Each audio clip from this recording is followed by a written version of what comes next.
नाम तो सुना होगा।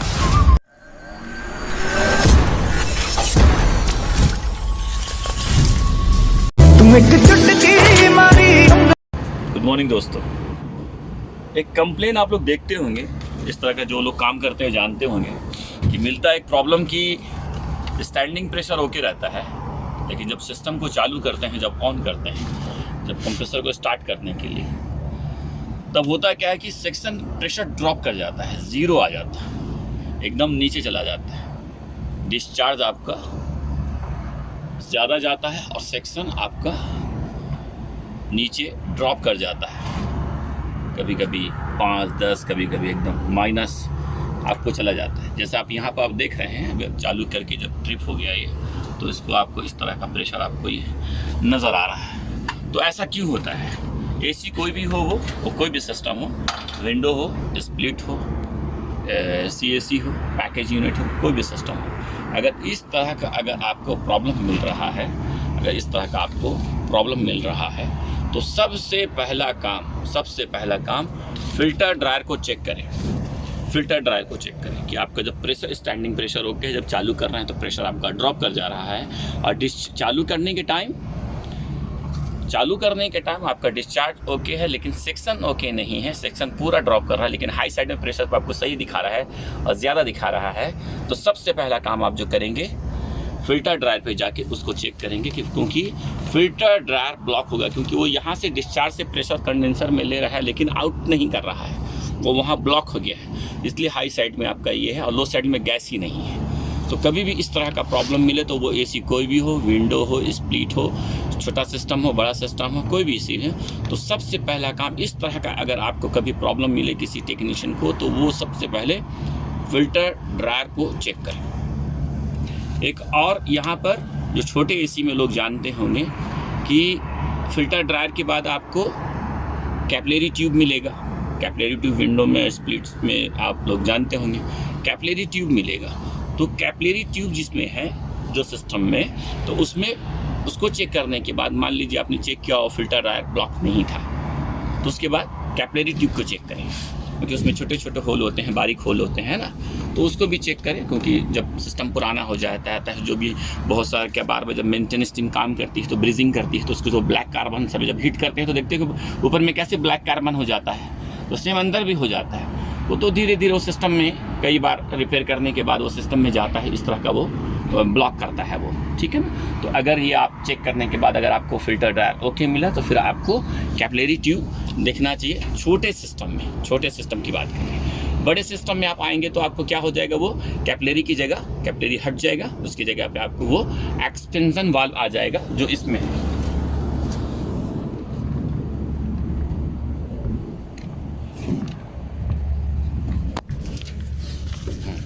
एक्सपेंशन वाल्व आ जाएगा, ठीक है। तो वो ये चेक करना चाहिए। तो जो बड़े सिस्टम में आपको एक्सपेंशन वाल्व को चेक करना है कि अगर आपका प्रेशर स्टैंडिंग ठीक दिखाता है, लेकिन चालू करने के बाद ज़बरदस्त ड्रॉप हो रहा है एकदम क्विकली, इमीडिएटली, तो फ़ौरन आप इसके ऊपर फ़िल्टर ड्रायर, छोटे सिस्टम में कैपिलरी ट्यूब, और बड़ा जो सिस्टम है उसमें आपको एक्सपेंशन वाल्व को चेक करना चाहिए। और दूसरा, ये सब हो गया, मान लीजिए सब ओके है, फिर भी ऐसा प्रॉब्लम हो रहा है, तब पाइप को चेक कीजिए। पाइप ब्लॉक तो नहीं है, पाइप पिंच तो नहीं है।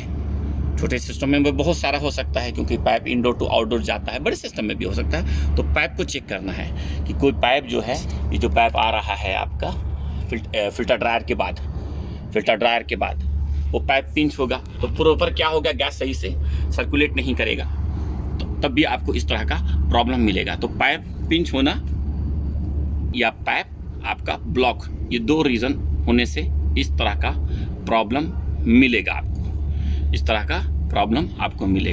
तो क्या हो गया, first filter dryer, capillary tube अगर स्मॉल एसी है, अगर ओके, छोटा 3-4 टन का तक एसी है, और जिसमें कैपिलरी ट्यूब नहीं है, एक्सपेंशन वाल्व है या डिस्ट्रीब्यूटर वाल्व है, तो एक डिस्ट्रीब्यूटर भी आता है आपको, उसको आता है, और उसमें पिस्टन एक आता है, पिस्टन के अंदर एक फ़िल्टर रहता है, वो भी ब्लॉक हो जाता है। अक्सर आप देखे होंगे, वो खासकर जो डक टाइप वाला जो एसी है उसमें आता है, जो डक टाइप वाला जो एसी होता है उसमें वो आता है, वो पिस्टन दोनों में आता है, इंडोर में आउटडोर में।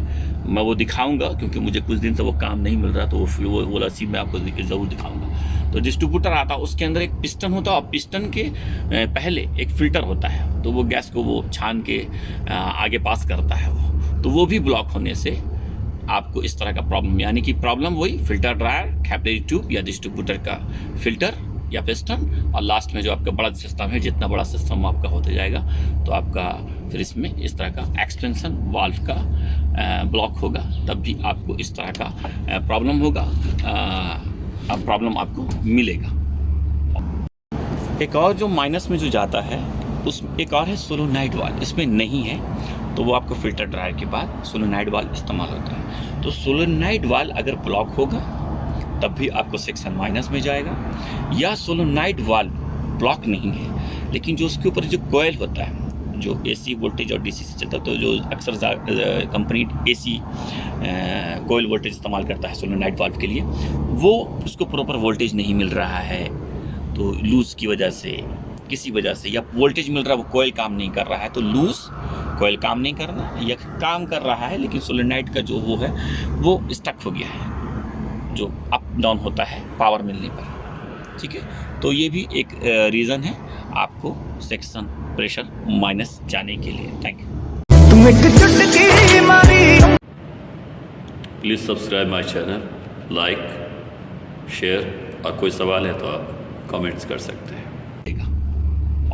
ओके, इसी वीडियो को कंटिन्यू करते हैं। अभी एक तो प्रॉब्लम आपको बताया कि सेक्शन माइनस या बहुत लो जाना, एक है सेक्शन प्रेशर कम जाता है, मतलब चल रहा है, चलने के बाद 1 घंटे के बाद, 2 घंटे के बाद सेक्शन धीरे धीरे ड्रॉप होता है, एलपी में ट्रिप कर जाता है। ये एक दूसरा प्रॉब्लम हो गया। ठीक है, ये प्रॉब्लम ये क्यों हो रहा है, यानी आपका चल रहा है सिस्टम, चलने के बाद साथ ही साथ नहीं, एक तो जो मैंने पहले बताया, अब दूसरा टॉपिक है इसलिए उसको बीच में ऐड नहीं करेंगे वरना थोड़ा सा कन्फ्यूजन है। पहला जो टॉपिक था कि सेक्शन प्रेशर सडनली तुरंत फौरन सेक्शन एकदम माइनस में आ जा रहा है, 0 आ जा रहा है। ठीक है, वो अभी जो दूसरी टॉपिक है इसी को कंप्लीट करते हैं कि दूसरा टॉपिक ये है कि सेक्शन प्रेशर 1 घंटे के बाद, कुछ आधा घंटे के बाद चलने के बाद धीरे धीरे ड्रॉप करता है, फिर वो एलपी में ट्रिप कर जाता है। तो सेक्शन प्रेशर आपका 410 ये है, तो आपको 120 सेक्शन प्रेशर है, ओके, सब कुछ एवरीथिंग ओके है, लेकिन चलने के बाद जब चलता है तो फिर वो 60, 70, 80 पे आता है। तो प्रेशर ड्रॉप क्यों करता है? तो जब इस तरह का प्रॉब्लम मिले तो हमें क्या करना चाहिए?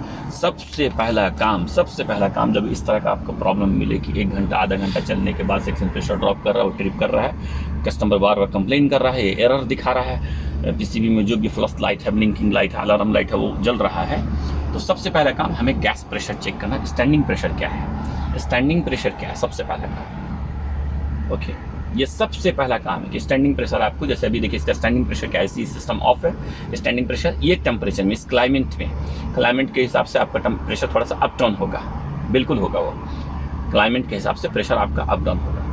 तो अभी जो उस क्लाइमेट के हिसाब से, वरना नॉर्मली ये आपको ठीक है। ओके, तो अभी जो आपका प्रेशर आप देख रहे हैं 225 है। ठीक है, तो ये आपका स्टैंडिंग प्रेशर देख लीजिए, तो स्टैंडिंग प्रेशर के हिसाब से गैस का प्रेशर सिस्टम में ओके है।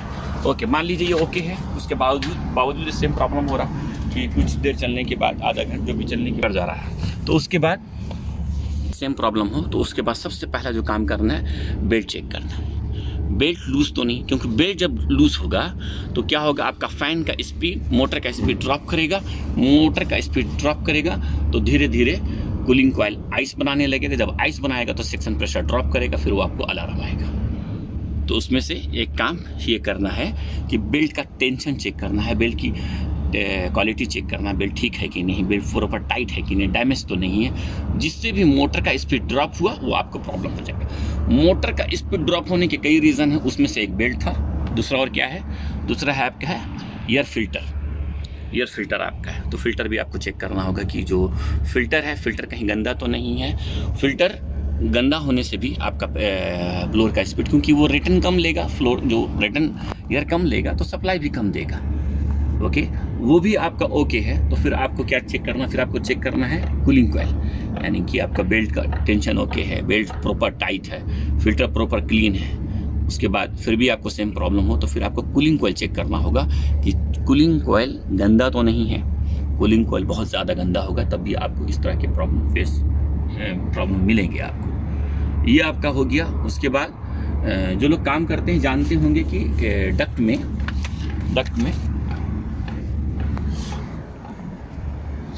डंपर आता है, डक्ट में डंपर आता है, इसमें नहीं है। मैं सिर्फ डक्ट दिखा रहा हूँ आपको, आज मैं सिर्फ डक्ट दिखा रहा हूँ। तो डक्ट में डंपर आता है, तो डंपर को चेक करें। अगर डंपर भी बंद होगा तो जाहिर है कि बत्ती को सही से प्रॉपर वो या नहीं देगा। तो डंपर भी बंद होगा तब भी आपका वो प्रॉपर आपका वो एयर नहीं लेगा, जिसकी वजह से फ़ैन का स्पीड ड्रॉप करेगा और इस तरह का आपको प्रॉब्लम मिलेगा। ये हो गया। दूसरा बात, सब कुछ ओके है, belt, filter, dumper, everything okay है, फिर भी प्रेशर ड्रॉप कर रहा है कुछ देर चलने के बाद। तो फ़ैन का आप स्पीड भी देखें, फ़ैन का स्पीड देखें कि फ़ैन का स्पीड सही है कि नहीं। वो कोई भी एसी हो, सब एसी में सेम है फॉर्मूला। हाँ, छोटे एसी में आपका बेल्ट वगैरह नहीं होगा, ये बात सही है, बेल्ट नहीं होगा उसमें, ठीक है। बाकी सब होगा, फिल्टर तो होगा, ओके। हाँ, तो आपका वहाँ पर मोटर का स्पीड देखना है कि छोटे एसी में अगर उसका मोटर का स्पीड चेक कीजिए, उसमें अगर मोटर का स्पीड सही नहीं है, कम है, तो उसके रीज़न हो सकते हैं कि मोटर का वाइंडिंग वीक हो, उसमें आपको कैपेसिटर ख़राब हो, तो उसको कैपेसिटर और चेंज करके उसका जो रेटेड एम्पेयर है उसके हिसाब से चेक करें। बड़े सिस्टमों में उसका रेटेड एम्पेयर, जैसे इसका रेटेड एम्पेयर आपको यहाँ पर 15.5 है, तो 15.5 है, तो मान लीजिए 5 ले रहा है तो बहुत कम ले रहा है, 6 ले रहा है तो बहुत कम ले रहा है ना। तो उस तरह से आप उसको एम्पेयर को चेक करें, जैसे यहाँ पर लिखा हुआ ना, उसको देख लीजिए, ये 15.6 है, ठीक है। हाँ, 10 HP का। तो ये क्या, तो मोटर का स्पीड भी आपका ड्रॉप करेगा, तो इस तरह का प्रॉब्लम होगा। और एक और है, आपको इस तरह का प्रॉब्लम अगर मिले तो वायरिंग ज़रूर चेक करना चाहिए, क्योंकि वायरिंग भी इस तरह का कि लूज होता है, कोई वायर जितना कंट्रोल है। तो प्रॉपर जो मेंटेनेंस टीम है बीच बीच में कम से कम 3 महीना 4 महीना में एक बार उसको थोड़ा सा रीचेक कर ले। रीचेक करने में कोई प्रॉब्लम नहीं, सेफ्टी साइड रहना अच्छी बात है, क्योंकि इस तरह से लूज़ होने से भी LP स्विच मान लीजिए वो प्रॉपर वो कभी लूज हो के भी वो आपको लाइट और दे देता है, प्रेशर ड्रॉप नहीं करेगा। हाँ, कोई बात में ये नहीं कन्फ्यूज़ हुआ कि अमजद ने कहा था प्रेशर ड्रॉप में, बात मानता हूँ, लेकिन मैंने वो लाइट जो फ्लश करा वो भी बात को बोला, इसलिए उसको मैं ऐड कर रहा हूँ। तो ठीक है, हाँ, LP अगर वायरिंग लूज होगा तो प्रेशर ड्रॉप नहीं करेगा, बिल्कुल नहीं करेगा, लेकिन आपको फ्लश लाइट जलेगा, अलार्म ब्लिंक, अलार्म जो लाइट है वो जलेगा, वो ब्लिंक करेगा, आपका सिस्टम ऑफ हो जाएगा। तो जो इतना काम कर रहे हैं तो थोड़ा सा उसके साइड पर कि एक बार आप वायरिंग को रीचेक कर ले, स्पेशली जो कंट्रोल का वायर, और इसमें से सिंपल है, इसमें तो कुछ है नहीं, सिर्फ आपका ये कंट्रोल है, ये है और आपका ये है। तो टोटल ये आपको सिर्फ 5 से 5-10 मिनट का काम है, ये इतना आप चेक कर लीजिए।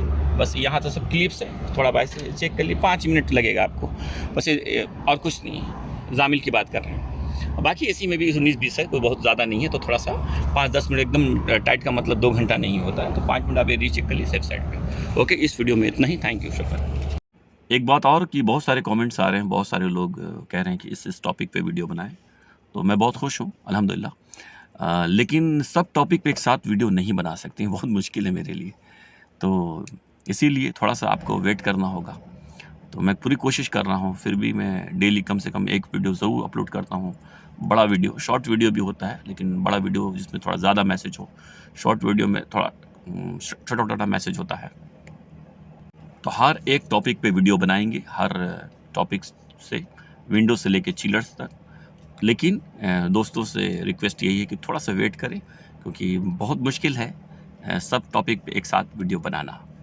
मेरे चैनल को सब्सक्राइब करने के लिए यूट्यूब में जाएं, HVAC अमजद लिखें, मिला के लिखें, गैप नहीं करें, मिला के लिखें। जैसे आप यहाँ सर्च करेंगे, सर्च करें, आपको सबसे ऊपर में पहले ही मिलेगा, आपको पहले ही नज़र आ जाएगा। क्लिक करें, यहाँ पर सब्सक्राइब करें, और ये लोगो याद रखें, HVAC अमजद। इस वीडियो को लाइक करें, हमारे चैनल को सब्सक्राइब करें, बेल आइकन जरूर प्रेस करें हमारी न्यू वीडियो सबसे पहले देखने के लिए। सब्सक्राइब करने के बाद ना घंटी बजा देना।